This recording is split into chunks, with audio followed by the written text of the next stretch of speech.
Tá aqui por aqui. Tá? Então vamos lá. Deixa eu só carregar o meu material aqui.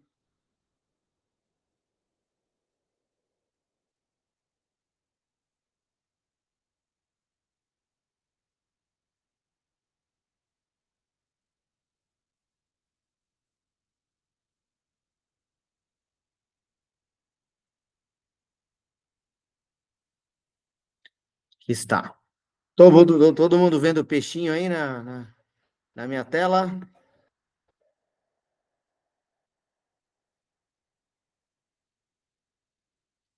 Me ouvindo bem?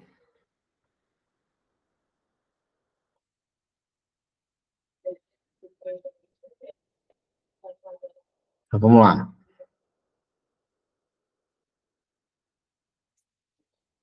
Nosso assunto de hoje é sobre peixes.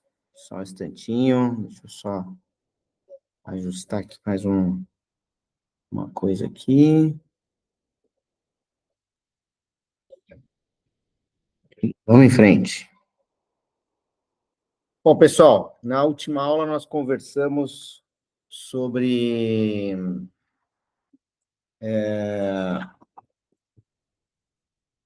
temas já voltados aí para espécies. Então, hoje nós vamos entrar aí no tópico dos peixes. Ok. Um peixe, se você for fazer aí uma descrição, o que nós teríamos que incluir, né, a respeito desse tipo de animal, né? Então, os peixes são vertebrados aquáticos. Então, são animais que vivem exclusivamente na água. Eles possuem respiração branquial. Então, isso é diferente da nossa.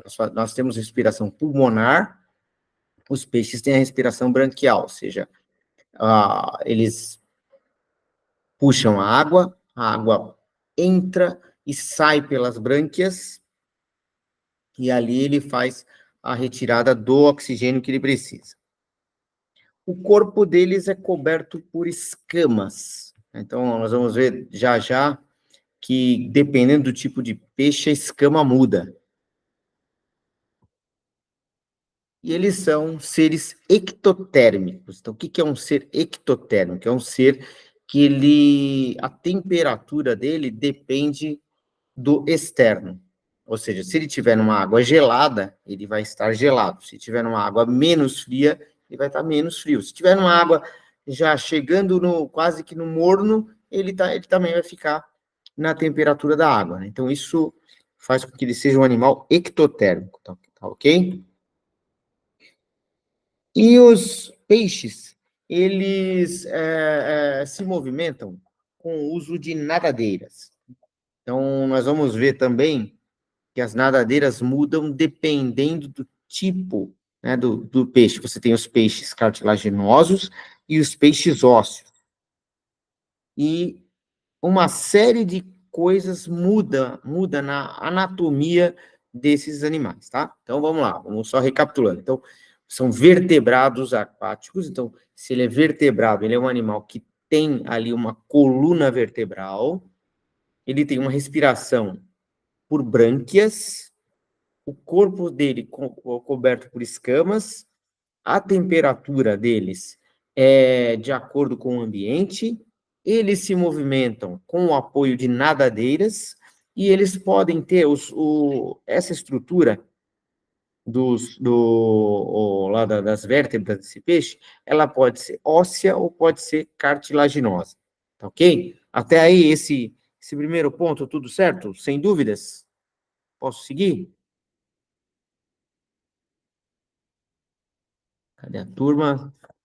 Tá me ouvindo bem? Cadê os okzinho aí para saber se eu tô sendo ouvido?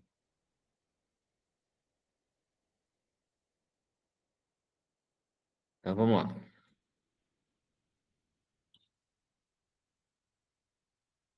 Agora sim, eu vi ali o ok do Pedro ali. Muito bom. Vamos em frente. Restante, Vitor, estão por aí, Angelita, tô vendo que vocês estão aqui, mas tá todo mundo aí? Beleza? Quem mais tá aqui? Raíssa. Legal, vamos em frente.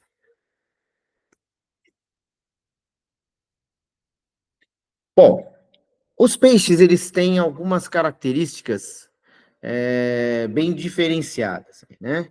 Então, o sistema circulatório deles é simples e fechado, né? E eles têm, o ponto principal aqui, quando a gente pensa na questão da circulação dos peixes, né, do sistema circulatório, temos que lembrar que eles têm o coração com duas cavidades, um ventrículo e um átrio. Então, é diferente, por exemplo, de nós que somos mamíferos. Os mamíferos têm o coração de quatro cavidades, né? Dois átrios, dois ventrículos.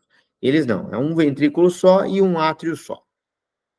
Outra coisa que muda nos peixes são o tipo das caudas, né? Então, está aqui, ó, os nomes dados. A cauda pode ser homocerca, heterocerca ou dificerca.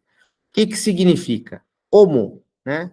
Quer dizer do mesmo jeito, né? Ó. Então, homocerca, então você tem aqui a caudinha dele, ó, a parte de baixo é igual à parte de cima. Heterocerca, né? Se é hétero é diferente, certo? Então, ele tem lá a ponta da cauda, que no caso desse exemplo, a ponta da cauda é maior na parte de cima e menor na parte de baixo. E a cauda dificerca, que é essa cauda aqui, que parece só uma coisa única, né? Tem também um outro tipo, que é o chamado de protocerca, que é quando ela é um negócio reto, né, a cauda. Mas os três principais tipos são esses aqui. Então, homocerca, o mesmo tipo de cauda aqui, ó, parte de cima e a parte de baixo. Heterocerca, aqui é maior, aqui é menor. E a dificerca, né, que é só como se fosse uma ponteira única. Tudo bem? Então vamos lá. Esse peixe aqui, só a título de curiosidade, ó, esse que está aqui é o salmão, né? E vocês devem estar acostumados na alimentação, né? Então vamos lá. O salmão, ele tem uma série. Bom, primeiro o peixe, não só o salmão, mas o peixe de um modo geral, por que que ele é tão bom, né? Então, primeiro porque ele é fonte de proteínas e também de gorduras insaturadas. Então, quando você compara a carne do peixe com a carne vermelha, por exemplo, a carne do boi, a carne do peixe tem muito mais gordura insaturada. Então, qual que é a vantagem disso? A carne que tiver muita gordura saturada, ela é ruim ali para questões de colesterol e do sistema cardiovascular de um modo geral. Além disso, né, os peixes eles são ricos em ômega 3, muito importante aí também, outro nutriente muito importante aí para o nosso metabolismo, né? Mesma coisa, o iodo. E também ele é rico em selênio, né? Então, o iodo e o selênio, eles são ricos tanto para regulação lá do metabolismo, como também para proteção celular, né? Então, prevenção ali de infecções, né? Além disso, né, peixes, como é o caso do salmão, ele é rico também em vitamina D, né? Então, a vitamina D, entre outras coisas, ela é excelente ali para os ossos, para a prevenção da osteoporose. Certo? Continuar. Aí vamos começar a dar uma estudada aqui nas divisões. Você tem os peixes cartilaginosos e os peixes ósseos, como eu disse para vocês, né? Então vamos começar com os peixes cartilaginosos. Os peixes cartilaginosos, eles são chamados de condrictes. Condrictes, tem um nome estranho, né? Condrictes. Mas lembra, como quando nós tivermos ali que comparar com os peixes ósseos, lembra que são as palavras ali, as duas começam com C. Você tem cartilagem, condrictes vem, né, de peixes cartilaginosos. Bom, entre as características que esses peixes têm, eles têm músculos bem desenvolvidos e as nadadeiras também. E eles possuem um negócio chamado espiráculo, né? Que é uma espécie de orifício muito próximo dos olhos e que ajuda também na respiração. Esses peixes, eles têm escamas placoides. O que é uma escama placoide? Ele tem as escamas todas juntas, né, como plaquinhas, uma grudada na outra. Então, imagina um negócio muito parecido, imagina o azulejo com rejunte, né? Você não assenta um azulejo sobre o outro, né? Ele está sempre um do lado do outro, né? Então, é essa a ideia. As escamas dos peixes cartilaginosos, elas são placoides, né? Além disso, eles têm aqui, ó, essa estrutura que está aqui, ó, chamada clasper, né? Aqui nessa parte. Esse clasper, ele é uma estrutura que tem função sexual, né, nos peixes cartilaginosos. Outro detalhe é que o peixe cartilaginoso, ele tem uma boa visão, mas ele não enxerga cores. E como é que o peixe cartilaginoso ele flutua? Através de um óleo produzido no seu fígado, né? Então, o óleo do fígado do peixe é que faz com que ele, né, consiga flutuar na água. No caso do exemplo que está aqui na nossa imagem, a gente tem aqui um peixão aqui que é o tubarão, certo? Então, o tubarão é um grande caçador, né?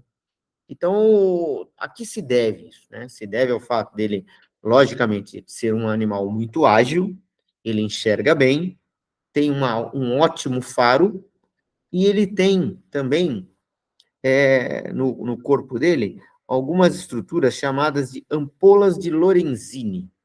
Então, o que é a ampola de Lorenzini? A ampola de Lorenzini são eletroreceptores. O que isso quer dizer? O eletroreceptor, todo movimento muscular de qualquer ser vivo, o movimento muscular, ele causa uma leve tensão elétrica, né? Então, toda vez que você está mexendo o músculo, estou aqui mexendo a minha mão, né? Se tivesse uma forma de medir aqui a tensão, né, a voltagem, nós iríamos ver que tem uma voltagem muito, muito pequena, mas ela existe quando você movimenta um músculo. E isso, no caso do tubarão, ele tem as ampolas de Lorenzini, esses órgãos, eles são capazes de detectar, quando está próximo dele, alguma distorção de campo elétrico. Então, ele percebe, por exemplo, se está passando por perto dele um outro peixe nadando, né? Então, o peixe está se movimentando na água, os músculos do peixe estão emitindo ali aquela leve tensão, e esses eletroreceptores são capazes de perceber, né? Não é radar, né? É um eletroreceptor, né? E aí o tubarão consegue perceber, e é uma arma a mais aí para caça, né? Vamos lá. Agora vamos conversar um pouquinho sobre os chamados peixes ósseos. Então, os peixes ósseos são os osteíctes, tá? Osteíctes. Então, vamos voltar lá, ó. Peixe cartilaginoso, condrictis, com C. Cartilaginoso, condrictis, com C. Ó, o macete, né? Ó. Peixes ósseos, com O, osteíctes. Então, se aparecer em alguma questão lá no Enem, pedindo para comparar de alguma forma, relacionar ali peixes ósseos, quais seriam o termo? Então, ósseo é osteíctes, cartilaginosos, condrictis, tá bom? Bom, os peixes ósseos, eles têm uma boca frontal, aqui, ó, boca frontal, diferente, por exemplo, aqui do tubarão. O tubarão, ele tem uma ponteira aqui, ó, mas a boca fica mais embaixo, a boca dele é mais quase que ventral, né? Ó, fica mais na parte de baixo, e isso é normal em todos os peixes cartilaginosos. Os peixes ósseos, eles já têm aqui, ó, a boca fica bem na frente, na ponteira, né, do corpo do peixe. Eles têm as caudas variadas. Lembra que nós falamos aqui atrás? Vamos voltar lá no primeiro slide, ó. Lembra que nós falamos aqui das caudas? Homocerca, heterocerca e dificerca? Pois bem, os peixes cartilaginosos, todos eles têm cauda dificerca. Olha aqui, ó. Tubarão, ó. Ó, que a parte de cima da cauda é maior do que a parte de baixo, né? Então, é uma cauda Heterocerca, certo? Ok. Os peixes ósseos, não. Os peixes ósseos, eles podem ser de tudo. Eles podem ser homocercas, eles podem ser heterocercas, eles podem ser dificercas, né? Então, ele tem... O peixe ósseo, ele tem, dependendo da espécie, ele vai ter um determinado tipo de cauda. Outra coisa, os peixes ósseos, eles têm as escamas fixas e imbricadas. Então, o que que significa uma escama imbricada? É como se uma escama fosse em cima da outra. Então, você passa a mão sobre um peixe ósseo, né? Você percebe que a pele dele é como se fosse meio áspero, né? Por quê? Porque fica uma escama em cima da outra, então não fica lisinho, fica diferente do peixe cartilaginoso. Os peixes ósseos, eles têm quando os ovos deles eclodem, né? E aparece lá o filhotinho, ele aparece num primeiro momento um animalzinho que ele não tem ainda a estrutura do peixe adulto, né? Então, isso tem um nome, isso chama-se alevino, né? Então, alevino, se aparecer esse nome em algum lugar, o que que é o alevino? É o peixezinho, é o filhote, imagina esse que está aqui, ele tem um filhote, o filhote nasce e ainda não tem o corpo todo formado, né? Principalmente as estruturas internas. Então, por isso ele ainda é um alevino, tá? Além disso, né, os peixes, eles flutuam. E como é que o peixe vai flutuar? Ele flutua através de um negócio chamado bexiga natatória. Então, o que que é a bexiga natatória? É isso aqui, ó, essa estrutura que está marcada aqui, ó, em azul. Aqui, ó, tá vendo? Ó, azul aqui no slide. O que que acontece com essa estrutura? Essa estrutura, ela infla e contrai, conforme o que o peixe quer fazer. Quando ela infla, ela enche de ar, o peixe ele flutua e vai indo, vai subindo, vai chegando para a superfície. Quando ele quer afundar, ele contrai essa bexiga natatória, o ar sai, e aí o peixe vai descendo, né? Então, é assim que funciona a flutuação aí desses peixes ósseos.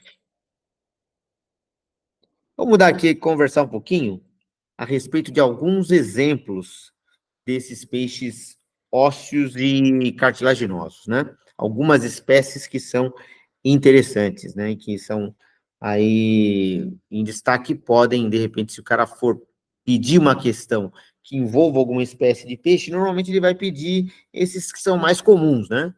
Então, um deles que está aqui é a piranha.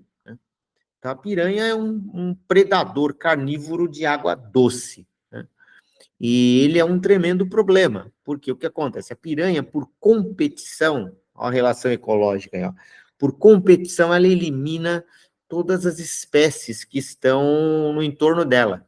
Não só as espécies que ela come, mas ela elimina também as outras espécies, porque só ela come toda a comida que tem ali. E outros peixes, ou ela preda, ou eles vão morrer, ou vão ter que mudar dali, porque começa a aumentar muito o número de piranhas. No Pantanal do Mato Grosso, o que controla o número de piranhas nos rios é a população de jacarés, né? Porque o jacaré ele se alimenta de piranhas. Então, aonde tem jacaré, você não tem uma quantidade tão grande. As piranhas não fogem de controle, porque o jacaré equilibra, ele vai lá e come uma quantidade significativa de piranhas, né? Tá? Então, ele é um peixe bastante voraz, é um peixe ósseo. Então, vamos olhar ele aqui, ó.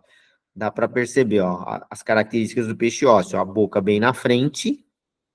E olha aqui, ó, a cauda é uma cauda o quê? Homocerca, certo? Ó, tá vendo? Ó, a parte de baixo da nadadeira caudal é igual à parte de cima.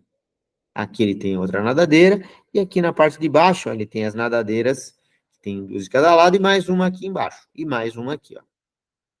Certo? As nadadeiras, elas servem não só para o peixe nadar, mas que o peixe também tenha equilíbrio, né? Então, se o peixe está nadando na água, ele não tomba, né? Ele está indo normal. Por quê? Por causa da, entre outras coisas, o equilíbrio que a própria nadadeira vai proporcionando para ele. E também, lógico, as manobras, né? A nadadeira também ajuda o peixe a manobrar.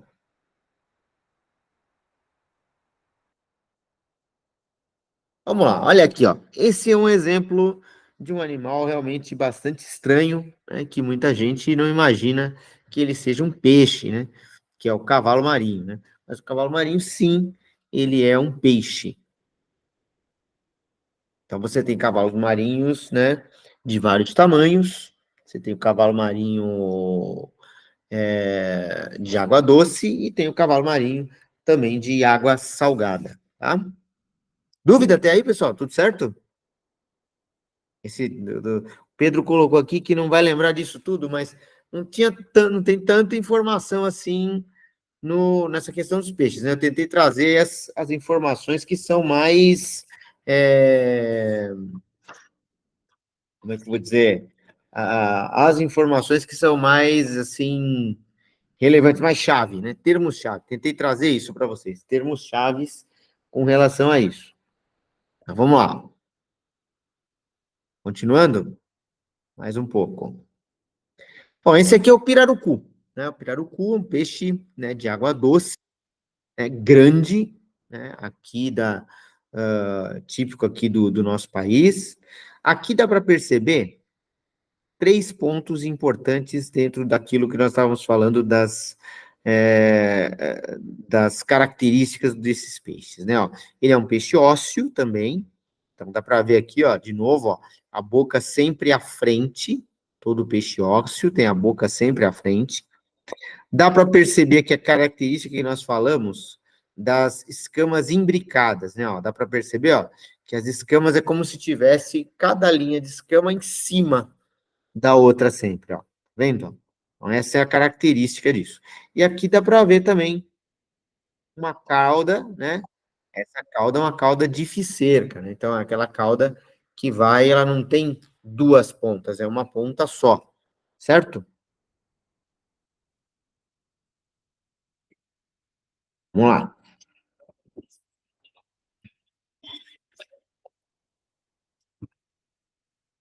E esse aqui? Esse aqui é a arraia, né? Então, a arraia, apesar do formato totalmente diferente, ela é um peixe, né? E ela é um peixe cartilaginoso ou ósseo? O que que vocês acham?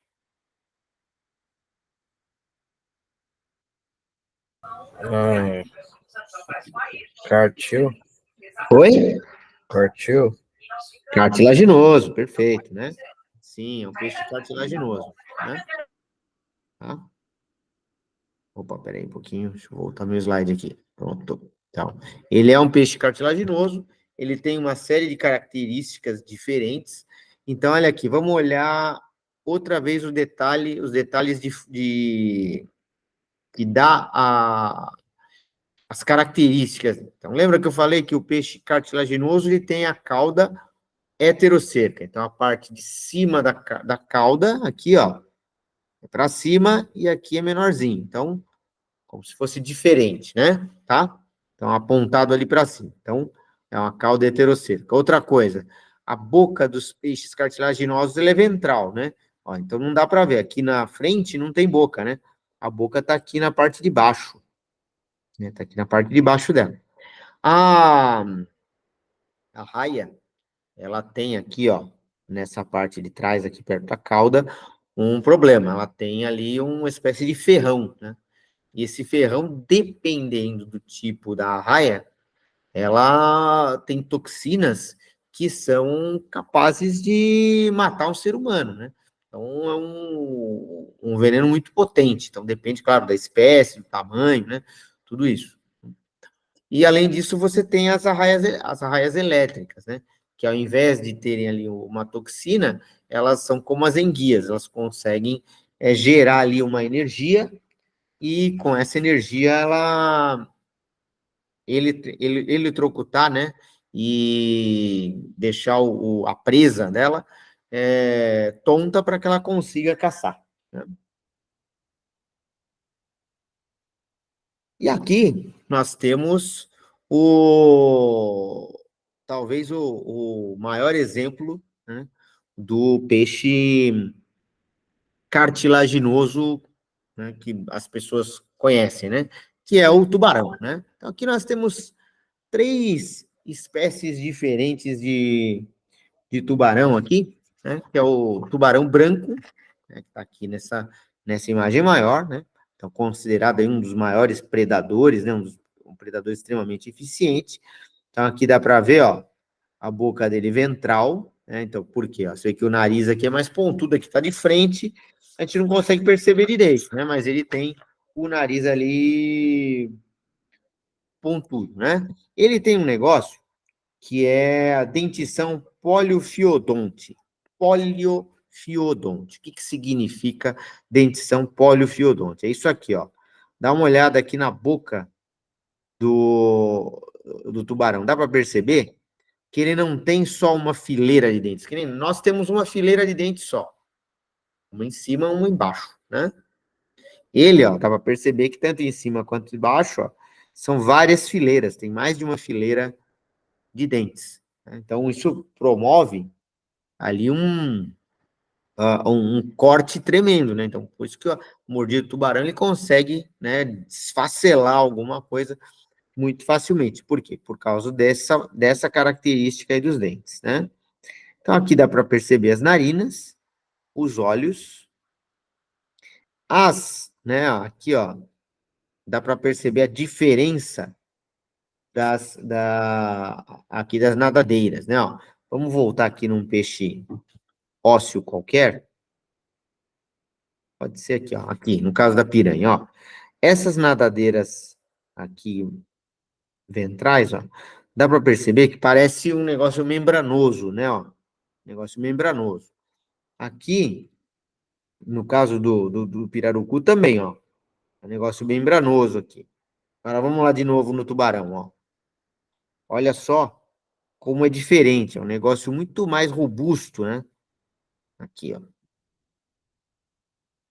E aqui dá para perceber, ó, a cauda heterocerca, né?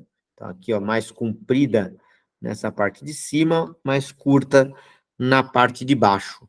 Então, e também outra coisa, dá para perceber aqui as escamas dele, ó, não são aquelas escamas imbricadas. Lembrando aqui, ó, a escama imbricada é essa aqui, peixe ósseo. Olha no caso dos peixes cartilaginosos, olha na arraia, ó. Parece que é liso olhando, né? Parece que é lisinho. Então, são escamas placoides, mesma coisa que o tubarão, ó. Você olha, parece que as escamas, olhando assim, no primeiro momento, parece até que nem tem escama, né? Mas na verdade tem, né? Só que elas são em placa. Um outro tubarão bastante característico aí, que diferentão, né? É o tubarão martelo, que tá aqui, ó. Tubarão martelo, dá para perceber aqui também, bem nessa foto, uma série de modificações aí dele, né? Ó. Então, olha, ele tem aqui ó, as nadadeiras, aqui, né, ó, peitoral e pélvica. Ele tem aqui, ó, muito fácil de perceber aqui a cauda heterocerca, olha lá, a ponta da cauda de cima bem mais comprida do que a ponta de baixo, e a boca ventral. A boca não fica na ponta do animal, a boca fica mais para baixo aqui. Então dá para perceber bem, né? E esse aqui, que é esse azulzinho aqui, ele é o nome dele mesmo é esse, tubarão azul, né? Então o que é o tubarão azul, né? Tubarão azul nós conhecemos muito porque ele é o peixe que mais utilizado no Brasil para ser vendido como cação. Então, porque você vai no mercado, tem sempre lá o cação, né? As postas de cação, né? Então, na verdade, o que é o cação? O cação, ele é o tubarão, né? E o nome cação é dado para qualquer tipo de tubarão. Então, quando você compra o peixe lá no supermercado, vai lá, vou comprar uma porção de cação, né?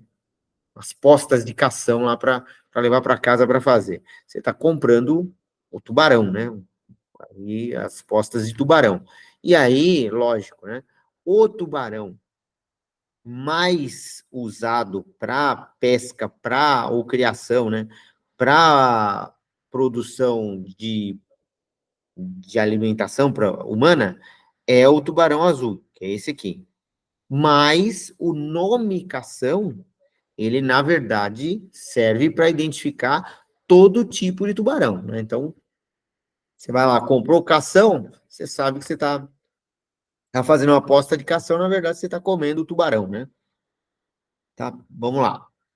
Antes de ir para uma questão aqui do Enem, deixa eu só comentar alguns detalhes a mais a respeito dessa questão dos peixes aí que eu queria comentar com vocês, né? Uma coisa que muitas vezes vocês já devem ter ouvido falar, inclusive até mesmo em literatura, é o termo piracema. Já ouviram falar o termo piracema? Quem sabe o que é? Aqui, ó. Piracema. Vou escrever aqui no chat. Não sei. Não sabe, Pedro? Não. A piracema, ela é, na verdade, uma... Na verdade, o piracema é um nome indígena, né? Isso, ó, o nome indígena.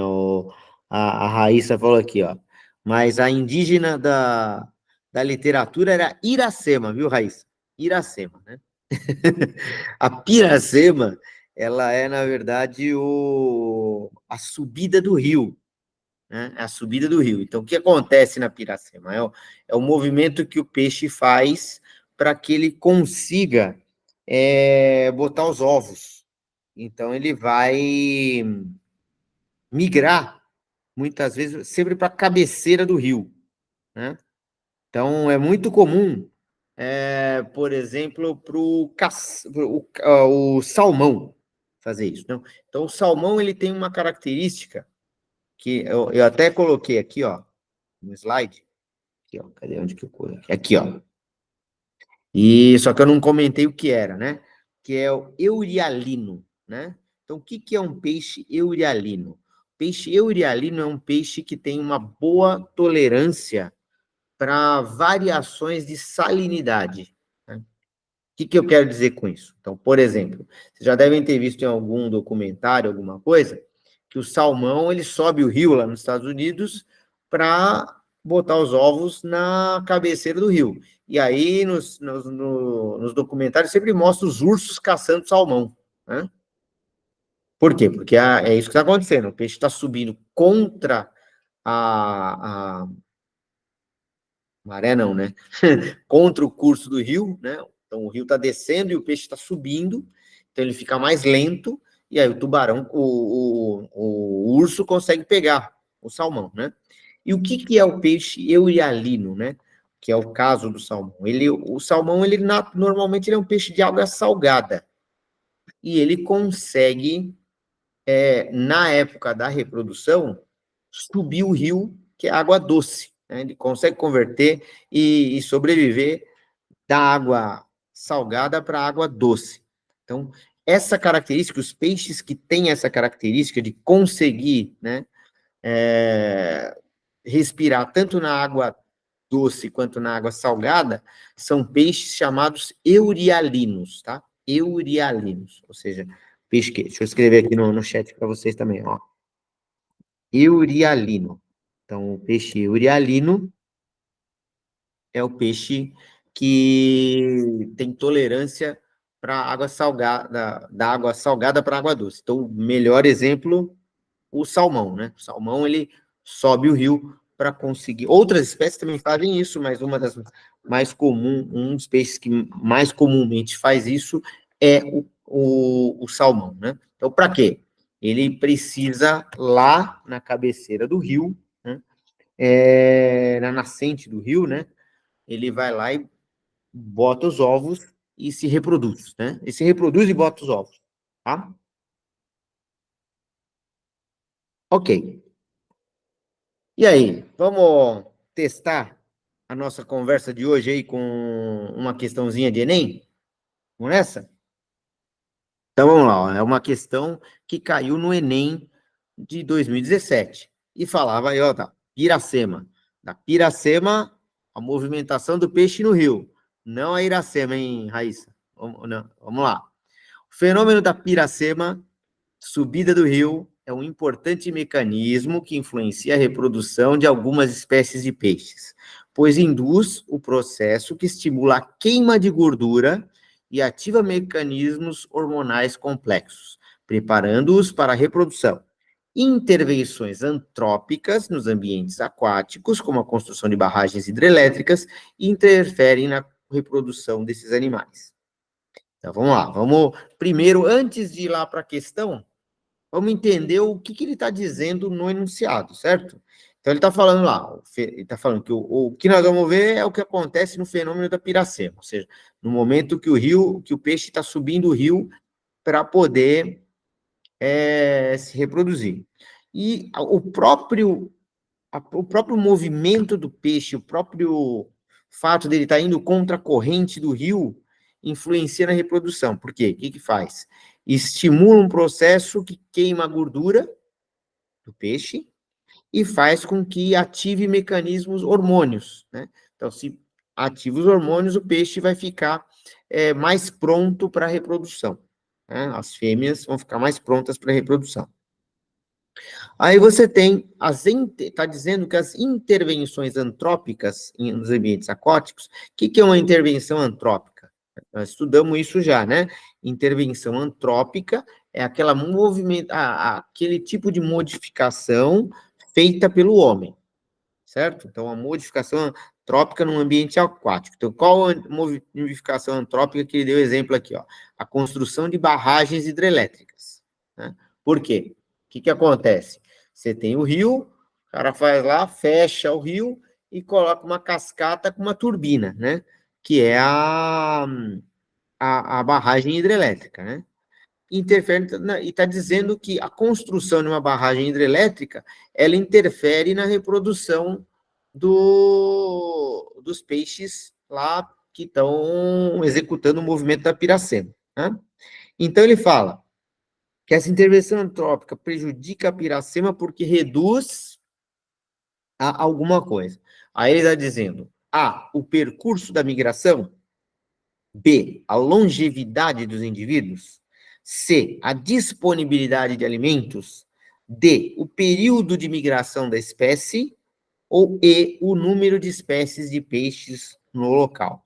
Então, ele está perguntando a construção de uma barragem hidrelétrica, que é uma ação antrópica do homem num ambiente aquático, ela prejudica a piracema, está dizendo, está afirmando que prejudica a piracema, né, que é o ato dos peixes subirem contra a corrente para a nascente para se reproduzirem, e ele está perguntando por que isso acontece. E aí, o que vocês me dizem? Vamos lá, Raíssa, Pedro, Angelita, acho que está aí também, né? E aí, pessoal? Vitor? Quem se habilita a tentar?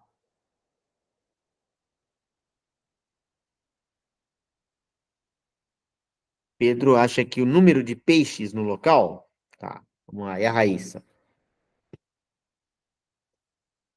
Quem mais tem? Angelita. O professor Ricardo já tem também. Bem-vindo, professor. Então vamos lá, vamos discutir junto. A Raíssa está pensando aqui em E ou B. Então vamos lá, pessoal, vamos discutir junto o assunto. Vamos pensar, ó. Você tem o rio, e o rio ele está vindo de lá para cá, certo? Imagina que nós estamos aqui na frente do rio. Então, o rio está vindo lá da cabeceira, né, da nascente dele para cá, na nossa direção. E os peixes, eles vão daqui da onde nós estamos em direção à nascente, porque eles vão se reproduzir lá em cima, certo? Ok, então eles têm que fazer esse trajeto. Só que aí no meio do caminho, eles vão encontrar uma barragem hidrelétrica, ou seja, o que o cara construiu? Construiu uma represa, fechou o curso do rio, e aí a água desce através das turbinas lá da hidrelétrica, né? Então vamos de trás para frente. Isso afeta o número de espécies de peixes no local? Não, porque independente disso, né? Tá? Período de migração da espécie, não? O período da migração, ele faz parte das estações do ano, do metabolismo dos animais, né?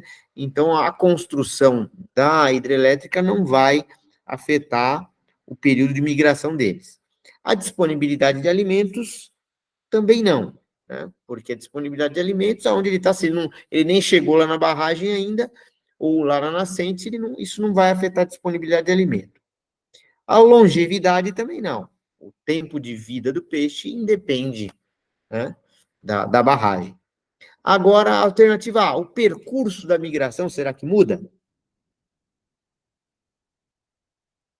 O percurso da migração muda, né? Por quê? Porque o peixe vai indo, vai subindo aqui contra a corrente, e vai chegar um momento que ele vai encontrar o que lá? Vai encontrar o paredão da hidrelétrica. Então, ele não consegue mais chegar na, lá na nascente. É lógico, né? Tem algumas hidrelétricas que têm algum tipo de desvio de rio, né?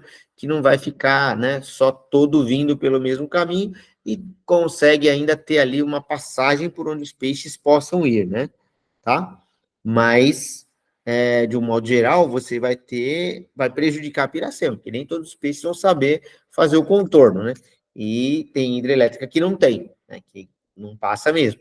E aí, então, o peixe não consegue chegar lá na nascente, então você atrapalha o percurso da migração desses peixes, alternativa A, tá bom? Então, fenômeno da piracema, quando você tem lá a construção de uma hidrelétrica, ele é totalmente prejudicado, porque você interfere no percurso que os peixes teriam que fazer para se reproduzir lá em cima, tá bom? Beleza, pessoal? Pois bem, então por hoje era isso. Espero que vocês tenham gostado da aula aí. Foi uma aula mais leve hoje, né? Falando só dos peixes.